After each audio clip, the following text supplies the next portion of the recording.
So yes. Yes, I just wanted to, this is, oh damn. Hold on. Yes, I am. Yes.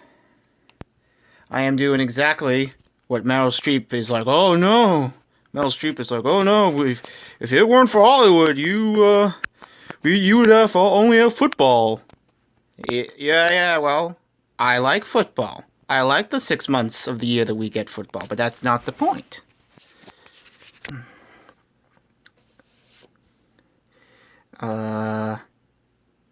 If we didn't have football, we'd also have books. We'd still have books if we didn't have Hollywood. So yeah, whatever. But yeah, this. I did not expect to see this on a random Monday, the championship, college football championship Monday, to be on up against it.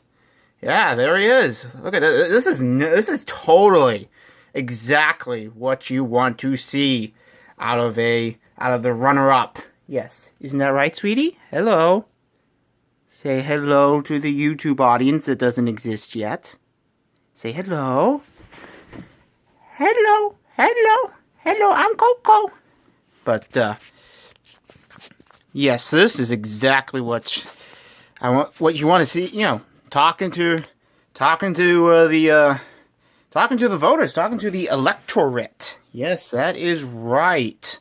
Talking to the electorate. I mean, I hope if this is the next 3 years, then all right, because Bernie Sanders, he is, at 5 years old, he is actually going out and doing exactly, this guy is doing exactly what you want to do, exactly what you want for him, he is the guy that will either be the next guy to go up against Trump, as crazy as that sounds, on January 9th, 2017. But 3 years from now, most likely, it's going to be his endorsement. I hope I look good. It's going to be his endorsement that matters in the 2020 race, from any general sense of how presidential politics look. Come on. And did he get his feet in bound? Yeah, on January 9th, this game so far has been better than the entire NFL wildcard weekend. So yes, he did get it. Yeah, wow, okay. That is a third down conversion. But I just wanted to make a point.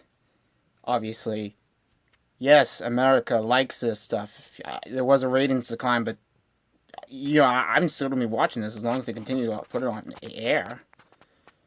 Anyway. Because, yes, this is the scary number in 2020 they were going to have to deal with. 45%. No matter what he will do over the next 4 years, this Mr. Donald Tiny Hands Trump, he's going to get 45%. No matter what. No matter what. That's what is so... Basically, if you want to understand presidential elections in the 21st century, you have to understand that 45% will support your candidate no matter what. Will support... So basically, and then you have to fight for that 10% that are the independents or the undecideds or who knows, but you have to really... so basically... If you're in a political science class, the 45% is such an important number to really, if you really want to sound smart, you have to really explain that this is what people get nowadays, and it doesn't shift. Basically, if you look through the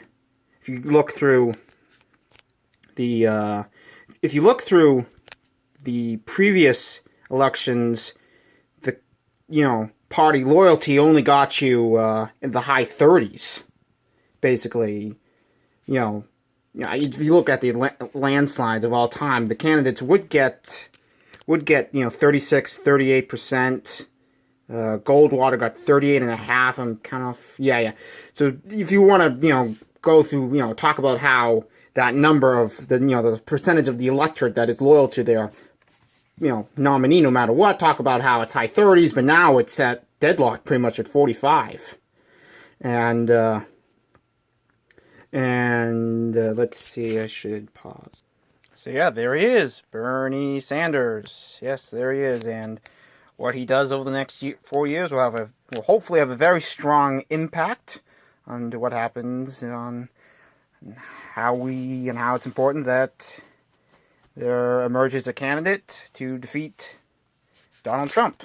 Because basically what happened is that Bernie correctly foresaw this as a change election. And Hillary Clinton, she did not accurately explain what change she would represent. And there was also a backlash over what Bill Clinton did to the Democratic Party and whatnot. And but yeah, I mean, you see, just so you know, if you're new to this is what happens every time, is that it matters who it matters who the runner-up, or rather, who he endorses. John Kerry endorsed Barack Obama in early 2008, and that was basically the deal breaker. Ted Kennedy, John Kerry, that was huge for Mr. Obama, and so yeah, that's important because in previous videos I talked about how Bernie is now doing what Howard Dean did and Howard Dean literally took over the party. But the problem is that Howard Dean couldn't endorse anyone. So messy. Howard Dean couldn't endorse. Oh, here's Barack Obama. Howard Dean couldn't endorse anyone because he was DNC chair, and unlike Debbie Wasserman Schultz, he did not tilt the scales. Yeah. And believe me, I was there. It was as open as ever. It was as open as those debates were on in summer in July of 2007. They didn't wait until October. They were open. They were pretty. They knew they had to do whatever it took to win back the White House. So look at that. Yeah, 11 days, 11 more days. But you always knew what to come, but,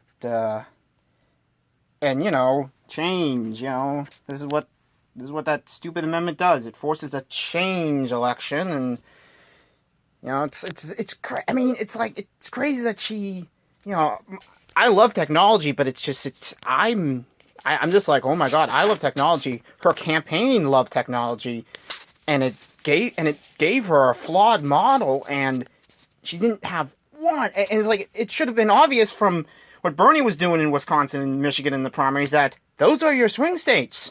You should invest all of it. You should do whatever it takes to nail down Colorado, New Mexico, Nevada, but basically fixate on that blue wall up there. Pennsylvania, Michigan, Wisconsin, Minnesota was a swing state. Was close too. So, those are the key facts. Those are the key facts in terms of, how everyone will ultimately remember her. Not one single stop in Wisconsin in the fall, and 1/10 the operation of John Kerry's 2004 operation. 1/10. So I just was spurred to act to make a quick YouTube video. It's been the holidays are always crazy, and I have no audience, so. But so that is basically, like it or not, this is the guy. Next 3 years. Okay, thank you for listening, and I'll see you next time.